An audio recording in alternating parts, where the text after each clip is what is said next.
Hey guys, welcome back to my channel. I'm Kat and this is Catadactyl.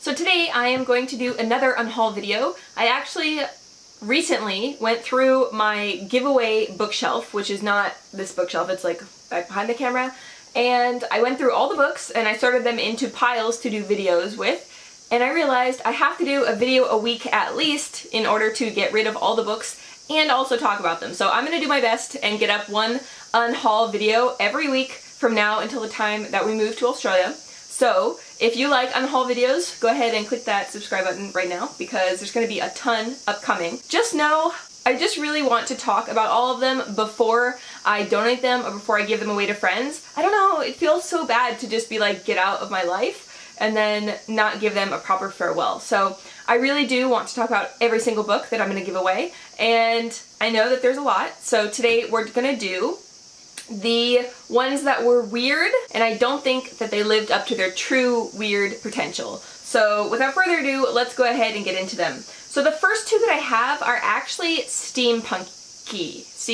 So I love steampunk myself, but these books both just fell a little bit short for me. So the first one is Soulless, an Alexia Terabody novel by Gail Carriger. So in this one, we are in kind of a steampunk London where there are werewolves and vampires, and we are following Alexia, who has no soul. And this makes her a great magical being hunter because her soul can't be taken or charmed or stolen. So her job is to hunt down other supernatural beings. So when she accidentally kills a vampire, things are kind of set into motion, and the queen herself sends a werewolf investigator who is prickly and Alexia doesn't get on well with. And yes, this is a supernatural romance steampunky type adventure, so things go along the romantic lines. But I found this to be really entertaining, and I remember the banter between Alexia and the werewolf to be really top-notch. My problem with it is just that I didn't immediately pick up the next in the series. There's a lot in the series, which leads me to believe this is not worth shipping to Australia. So it's definitely not a bad book by any means, but it's just not one that I'm going to pay to ship or love so much that I'm going to put it in my suitcase. So thank you very much, and I will make sure you get a good home. So the next one up is Dark Days Club by Alison Goodman. And honest to goodness, I completely forgot what this is about at all. I know that I read it, and I know that I bought it because I was like in love with this cover. But apparently, Lady Helen steps into Regency Society to find a husband. Instead, she's drawn into like demonic powers and magic elements, and there's a very dangerous man called Lord Carlston of dubious reputation who takes her beyond the ballroom into like dark elements. I don't think it was very good because I don't remember anything about it. I actually forgot I had this book until I was sorting books to like make this video with. So, yeah, gonna find it a good home. Bye. Alrighty, and the next two, oddly enough, have birds on them. Can you guess? Can you guess what they are? So the first one is Grief is a Thing with Feathers by Max Porter. So this is kind of experimental prose recommended by Jen Campbell.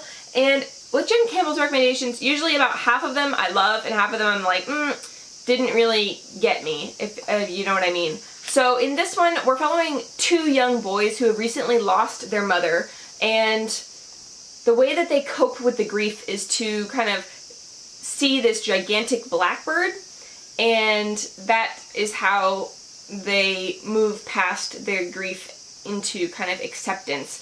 And the father also sees the bird as well. I just remember I was like reading it and thinking, what am I reading?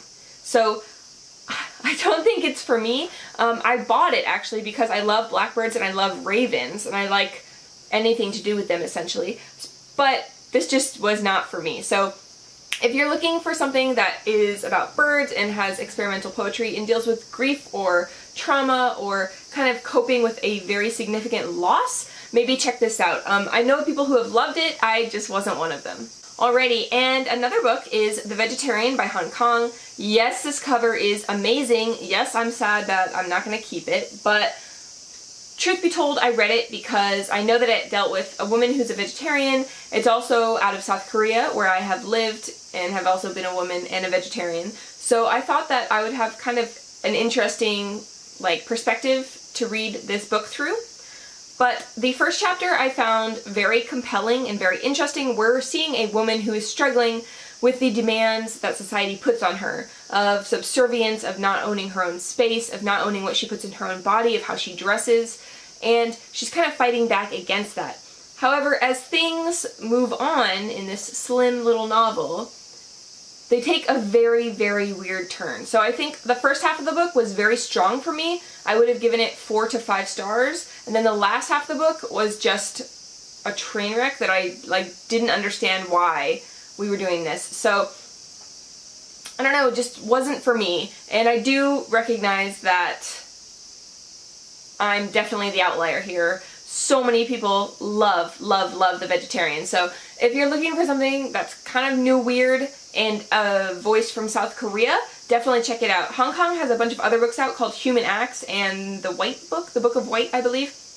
I know that Human Acts deals with a school shooting in Korea, which is very rare. So I've been really wanting to read that. I've been a little scared, though, that I won't like it, and then that will be 2 strikes against Hong Kong. So if you guys have read Human Acts, please let me know what you thought of it, and also how you thought about The Vegetarian, because I think I'm in the minority here, but just wasn't for me. So, yeah. Alright, as we go on, things are getting predominantly weirder. So we're gonna go to China Mieville, who is kind of the king of new weird, I think. Him and Brian Catling are like just my new weird like dungeon lord masters. And in The City and the City, we're following an inspector who is trying to navigate a crime that happened in a city that is overlaid on top of his own city. So in this book, there are 2 cities and they're superimposed.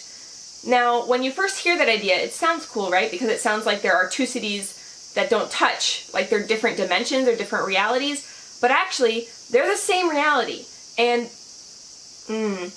the governing bodies have made it so that people must pretend they are in their own city, even if a city street is bisected by one city, like it cuts in, you have to pretend that you can't see people in the other city, and that you can't drive by their traffic laws, and that you don't recognize the other citizens in the city as existing, only your own. Which, as the novel went on, led to a pretty severe problem of me not suspending disbelief. I just had a really hard time believing it, that everyone could just, just forget that there was a whole other city, like, I'm not seeing it, I'm not breathing the same air as them.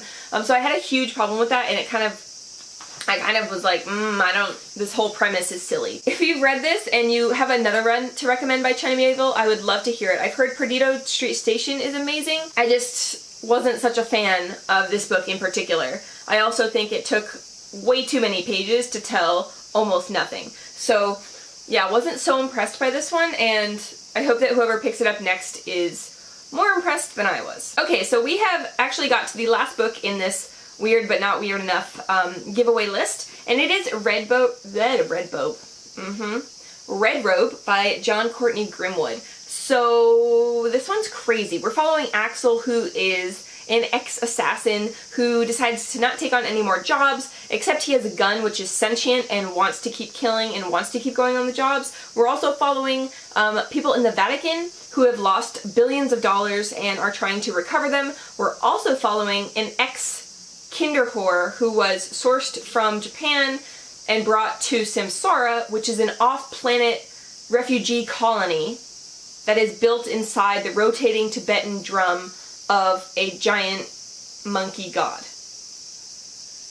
Yes, that is exactly as weird as that sounds.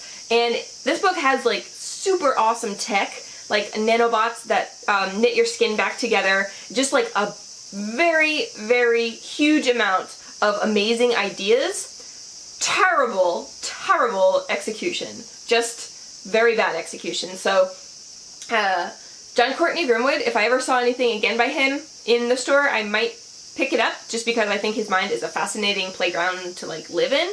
But as far as this book goes, it's a hot, hot mess. not like mad I read it, because like I said, it's like a mind trip, but it's definitely a hot mess. So that finishes up my little stack of you're weird but not weird enough for me to love you, keep you list. Please do like this or subscribe if you'd like to see more unhaul videos. I have a bunch coming. I have like tens of videos coming. So yeah, without further ado, I'm just gonna say toodles for now. I don't know if you can see, but I am actually visibly melting into a puddle. I hope that you guys are having an awesome summer. You're getting a lot of reading done. Let me know what you thought of my books. Are they controversial? Are you like, you're making a huge mistake? Or like, how could you not love that book? Or like, what? Monkey God, Samsara, what is that? Let me know down in the comments, and I would love to chat to you. I hope you're having an awesome day, and I will chat to you later. Toodles! Bye!